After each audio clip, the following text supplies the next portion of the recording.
meu nome é Cristiane Kaori Onari. Eu entrei na turma 52, me formei com a turma 54, tenho bons amigos das duas turmas. Meus pais são médicos, eu sempre achei que estava indo no fluxo da sardinha, assim, sabe? Então, eu me formei no colégio, tinha que prestar um vestibular, arquitetura, engenharia ou medicina, e aí, totalmente perdida. Daí meus pais falaram, se você não sabe o que você quer, estuda para medicina. Então eu comecei a estudar para medicina, não via um propósito nisso, mas eu me via até trabalhando como médica, né? E aí, depois de 3 anos, prestei engenharia, mas aí não quis, passei na Santa Casa. Fiquei muito feliz, eu não achei de verdade que eu fosse realmente conseguir fazer a Santa Casa. Quando meu pai falou, tipo, não, a gente vai conseguir, a gente vai dar um jeito, assim, eu chorei muito. Eu fiquei muito feliz, assim, de ter conseguido passar em numa faculdade tão boa, sabe? E aí, ele conseguiu, fiz a matrícula, estudei até o 3º ano, quando eu decidi parar, né? Entrei num processo de depressão e tal, fui dar um tempo.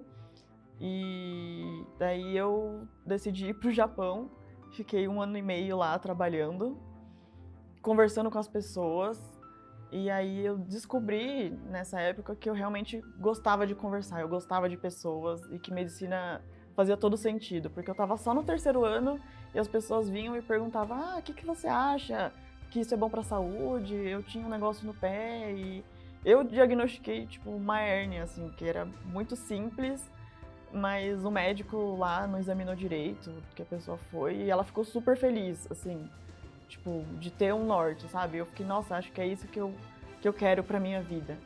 E aí um monte de gente achou que eu ia desistir da faculdade, mas eu voltei. Voltei com mais propósito, eu finalmente encontrei o que ia fazer. E até então, eu tinha feito todo o meu currículo, até o 3º ano, pra anestésio, né? Anestesia. Eu fiz trabalho científico, entrei nos grupos, fui presidente da liga, tudo dentro da anestesia, entrei várias vezes em centro cirúrgico, fiz parte de um grupo externo que acompanhava médicos ultra capacitados com cirurgias gigantescas, assim.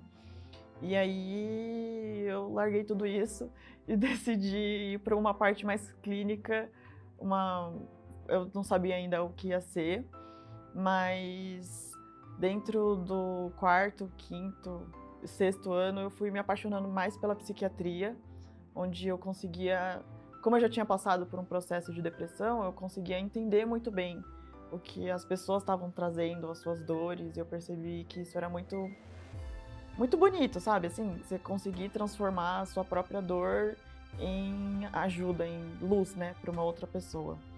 E aí eu me apaixonei por essa área, prestei residência. No 6º ano aconteceu muitas coisas, eu tive que ser internada, tive tuberculose pleural, e aí foi uma novela meu 6º ano. E daí eu me formei também em psicanálise, paralelamente, né, que é um curso livre. E hoje eu não passei na residência, mas eu trabalho com a psicanálise e médica, então já ajuda muito. Eu trabalho na área da saúde mental e também consigo fazer o manejo medicamentoso de coisas mais simples, né, da saúde mental.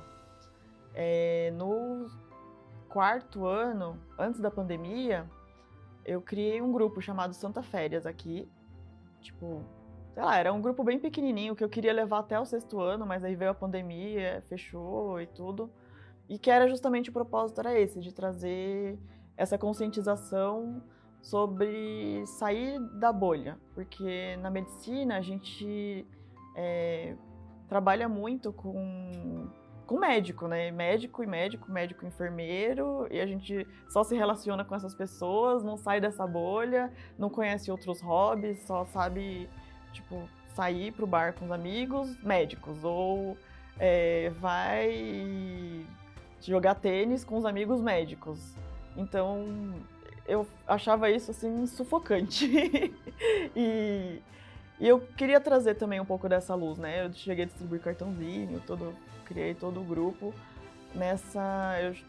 de chamar pessoas externas para falar sobre culinária, falar sobre finanças, vida pessoal mesmo, hobbies, assim. Tinha um grande projeto, né? Veio a pandemia, então fechou. Hoje eu tenho um projeto também com adolescentes que precisam desse norte, né, de propósito. E tô muito feliz, assim, a Santa Casa me proporcionou muitos amigos, muitos contatos, assim, sempre que a gente precisa dar um plantão ou, sei lá, de alguma emergência, alguém precisa de uma informação, os amigos que eu criei aqui, os laços que eu fiz, são, assim, impagáveis, sabe? Não tem valor, assim, que a gente consegue dar porque a Santa Casa fornece aqui de estrutura, de atendimento, tudo que eu aprendi de lidar com as pessoas, os professores são incríveis, então toda vez eu lembro e eu me orgulho muito de ter esse brasão, sabe? Não tô sem o jaleco, mas toda vez que eu levo meu plantão, assim, eu tenho muito orgulho. As pessoas perguntam, nossa, você formou na Santa Casa? Eu, tipo, e lá é muito bom e todo mundo tem uma história na Santa Casa, que um amigo veio e teve um parto, a Santa Casa salvou um familiar meu, enfim. E aí eu tenho muito orgulho de ter esse brasão no meu coração. Eu cheguei a cogitar, assim, estudar lá, aprender melhor o idioma para fazer uma pós-graduação no Japão, mas eu achei que meu propósito é no Brasil. Tipo, eu não me vejo fora daqui, sabe? Eu tenho muita. Porque acho que isso é um olhar, assim, da Santa Casa que a gente acaba tendo. Não sei, mas que as pessoas são muito carentes aqui, sabe? De informação, de conhecimento, de acolhimento, assim, de bons profissionais, sabe? Então, não é porque eu quero me gabar, mas eu acredito que com a formação que eu tenho, eu posso acrescentar muito aqui no Brasil, sabe? E, assim, no Japão tem um monte de gente boa também.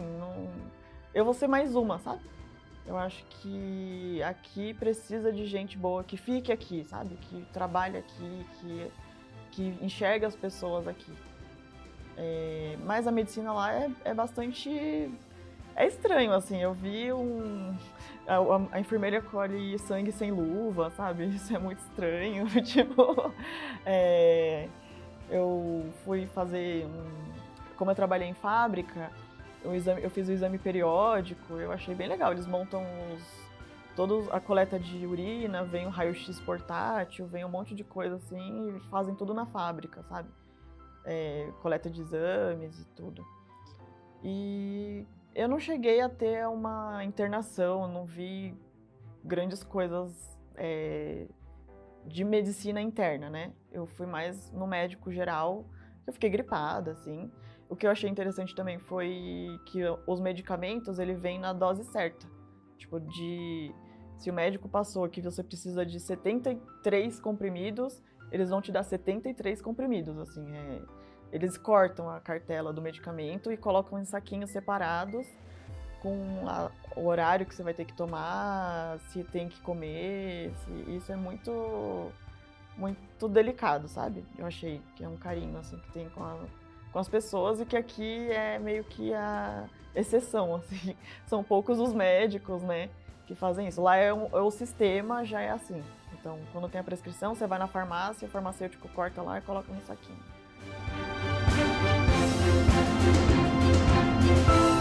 A população brasileira é bastante ansiosa e eu acredito que também acho que tem muito caos, assim, atualmente as pessoas estão muito afloradas, assim, muito estressadas, né, que a gente chama de disforia. E eu acho que, não sei, não é só medicação, sabe? Eu acho é o que eu tava falando da população que precisa, que tem essa carência de conhecimento, sabe? Então, de entender melhor, outra vez eu tava dando um plantão no shopping, que de coisa de recém-formado, né? E aí atendi uma moça que tava com dor de cabeça, e é clássico, assim, é o que mais tem.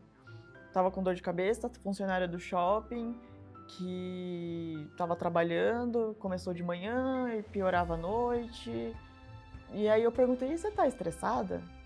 Tipo, tá muito difícil, né, a rotina. Ela começou a chorar, tipo, chorar de soluçar, assim. E aí eu acho que isso é um reflexo muito grande, sabe? É uma população que trabalha muito, que tem pouco tempo. A população geral, né? Claro que tem pessoas mais privilegiadas e conseguem ter a sua rotina, mas a menina, ela trabalhava no shopping, estudava e tinha um filho. E eu acho que isso é muito comum, sabe, no Brasil. E às vezes precisa de alguém um médico, que saiba perguntar. Foi uma pergunta simples, assim, eu só falei pra ela, olha, às vezes a gente tem que reestruturar a vida, sabe? E é um olhar que eu queria que os estudantes também tivessem, sabe? Eu pretendo um dia, não sei se vai conseguir voltar para a faculdade e ter algum projeto, ou não na faculdade, enfim, mas com jovens, assim, que eu acho que falta muito um direcionamento da população e dos jovens, porque as pessoas não chegam numa fase de trabalhar, mas não conseguem lidar com o emprego, ou se enfiam demais com a cabeça no emprego e acabam surtando, sabe, por conta disso. Então, eu vejo uma população muito carente nesse sentido. Eu acho que eu vejo muitos jovens hoje em dia muito ansiosos por conta da pandemia mesmo, né? Assim, quando eu me formei no 6º ano, a gente atendeu um menino que ele tava com, tipo, ansiedade, muita ansiedade, ele ficava chorando, quase, tipo, uma depressão, assim, porque ele era uma criança, tinha muita energia e não podia sair correndo por aí, tipo, não tinha o parquinho dele, tinha que ficar em casa, a mãe também tinha que trabalhar, é um conflito muito grande. E isso desestabilizou muitas crianças, assim, né? Eu atendo alguns adolescentes também que passam por esse processo e eles meio que desconectaram e deixaram de amadurecer por falta dessa convivência. Então acho que é meio que um impacto da pandemia, sabe? Mas talvez melhore, assim. Eu sou muito otimista, na verdade. Que era uma coisa que um professor meu até falava, meu, você é quase boba de tão otimista, sabe? Porque de ingênua, mas eu acredito, eu tenho muita fé que as coisas podem melhorar, sabe? E que a gente pode lutar junto por tudo, né? Tamo junto, assim. Eu acho que é um espírito que tentavam muito passar na Santa Casa e que pra mim fez muito sentido, sabe? Tipo, tamo junto, vamos batalhar junto. Eu acredito que cuidando dos pais, porque tem muitos pais também muito doentes, as crianças melhoram, então é um efeito de cascada, assim, sabe? Os adultos vão melhorando, os jovens e as crianças vão melhorando também, né? Acho que é um reflexo da pandemia e a gente vai trabalhar com isso. Eu acho que os problemas já existiam por causa da tecnologia, né? Principalmente, você vê muita criança desamparada, assim, pai no celular, criança no tablet, e é uma família que fica desorganizada, sabe? E eu acho que a pandemia piorou muito, porque você é obrigado a estar naquele ambiente com a pessoa. Todo mundo tem que olhar para os seus próprios defeitos e para o defeito do outro, que fica mais aflorado, sabe? Talvez o que eu tô trazendo aqui hoje seja um olhar muito do passado, assim, mas que reflete ainda nas pessoas que eu atendo, porque tem muita gente que tá com ansiedade até hoje, tem muita gente que tem sofrido, meio que, não se dá pra chamar de sequela, sabe? Mas tem vivido, assim, algumas barreiras emocionais que isso trouxe, sabe? Porque é uma condição muito dura você, de repente, do nada, ter que olhar para dentro de si, né? Muitas pessoas surtaram com isso. Eu falo que de dentro de cada um existe um monstro. E é um monstro que, se correr, o bicho pega, se ficar, o bicho come. Ele vai estar aí. E a gente vai ter que aprender a lidar com ele.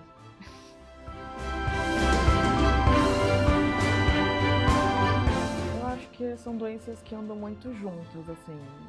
É quase até difícil de separar em termos de incidência, assim. Porque eu falo que a ansiedade é um cachorro preso numa coleira. Então ele tá lá, tá preso e tá gastando energia naquela aflição, e de repente ele cansa, ele se esgota, e aí vem a depressão, sabe? Não que, assim, quando a pessoa tem ansiedade por muito tempo, ela vai acabar deprimindo. E isso é uma coisa que causa, às vezes, não é que uma é a causa da outra, mas elas costumam andar muito juntas, né? Então, pra mim, eu vejo mais ansiedade, que é o que as pessoas se queixam mais. Elas não se queixam de estar triste, sabe? Eu me queixo de estar ali, não consigo me focar, eu penso em várias coisas e meu coração palpita, mas eu tô bem, tô lidando com isso. Eu acho que quando a pessoa chega pra mim nesse estágio, antes de deprimir, porque ela não tá conseguindo lidar com as coisas, é até que bom. Não é que a ansiedade é melhor que depressão e nem que tem muito mais uma ou outra. Dentro da minha experiência, eu vejo muito essas duas questões juntas. Eu não acho que acelerou, eu acho que já existia, a gente tá falando mais sobre isso, sabe? E tá tendo um diagnóstico talvez até um pouco mais precoce, assim, porque muita gente já tá sabendo, e aí um vai dando um toque pro outro e vai buscando ajuda profissional, sabe? Dentro do funcionalismo público, eu acredito que é muito difícil mesmo, porque é muita burocracia, né? A gente vê só de usar o sistema que tem muitas burocracias ali, muitas coisas, e a depressão tem muito a ver com essa incapacidade, esse sentimento de impotência, assim, sabe? Então, quando você está sujeito a um sistema que dificulta algumas coisas, né, você acaba gastando muita energia sem um foco determinado, né? Não é uma crítica, é só uma observação do sistema, né? A gente sabe que o sistema brasileiro tem muitas coisas que acabam dificultando muitos processos, né? Os problemas mentais sempre tem a terapia e a medicação, é o tratamento ouro para qualquer tipo de transtorno, né? Mesmo que não precise da medicação, né, é necessária a terapia, porque alguma coisa está disfuncional ali dentro do contexto que a pessoa está vivendo, ela não está sabendo lidar com alguma coisa. Então, se a pessoa não quer fazer terapia, eu sugiro, que é uma sugestão mais ampla, assim, né, buscar algum contato espiritual. Não é religião, tipo assim, buscar ter fé em alguma coisa. Eu estava até conversando com uns amigos agora sobre isso, de ter a importância de ter fé. A fé você já vai depositar em qualquer lugar. Então, a pessoa tem fé no dinheiro, tem fé no trabalho, tem fé na família. Você vai depositar a sua fé em algum lugar. Então, buscar esse contato é muito importante e ajuda muito no processo de cura mental, porque eu acho que os três seres andam juntos, né? Mental, espiritual e o físico. Então, assim, a medicação vai atuar no físico. Você vai lá, dá um remedinho, os neurônios e tal. O mental vem a terapia. E aí o espiritual, que para muita gente falta isso, acreditar em alguma coisa ou buscar ter um propósito de vida, sabe? Não é só ir procurar uma religião, mas essa parte espiritual tem muito a ver com o propósito. Por que você está vivendo? E essas doenças acabam sempre esbarrando nessa questão. Por que você está fazendo essas coisas que você está fazendo? O que te leva a continuar se machucando, a continuar com esse movimento, esse comportamento que está te fazendo mal? Então, uma sugestão é buscar mais esse contato e essa sabedoria espiritual. Eu acredito que esse grupo que eu acabei criando é um grupo para a gente, o que a gente chama, né, dentro da psiquiatria, aumentar o repertório de vida. O aumento do repertório ele é muito importante. E aí, o que eu falei agora, né, do espiritual, porque para mim funcionou muito sair da bolha da medicina e acabar conhecendo outras pessoas de outras áreas, com outras vivências. Aqui a gente conhece muitas pessoas que são pacientes. Então você conhece lá o seu João, porque você só conhece a história relevante dele para a doença, e é isso. Mas ele é funcionário público, ele é um faxineiro, que problema que ele tem com a família, que tipo de esportes ele gosta. Quando você muda esses ambientes, você consegue refrescar mais a mente, sabe? Eu acredito que colocar em outros tipos de contextos é muito importante. Então, teatro pode ser frequentar, fazer algum curso diferente, fazer alguma coisa que você gosta, fazer um hobby. Isso tudo aumenta o seu repertório, sabe? De coisas possíveis dentro daquela vida que você tem. Eu acho que é a monotonia que mata a gente, sabe? Ficar sempre ali fazendo a mesma coisa, sem propósito algum, nada que te motiva, nada que te brilha os olhos. Então, caminha muito junto com essa coisa do propósito. Porque como que você vai achar um propósito? Para achar um propósito, você tem que experimentar as coisas. Se você não experimentar nada, então você não vai saber o que você gosta e o que você não gosta. Então você tem que acabar vivendo, tendo outras experiências, né?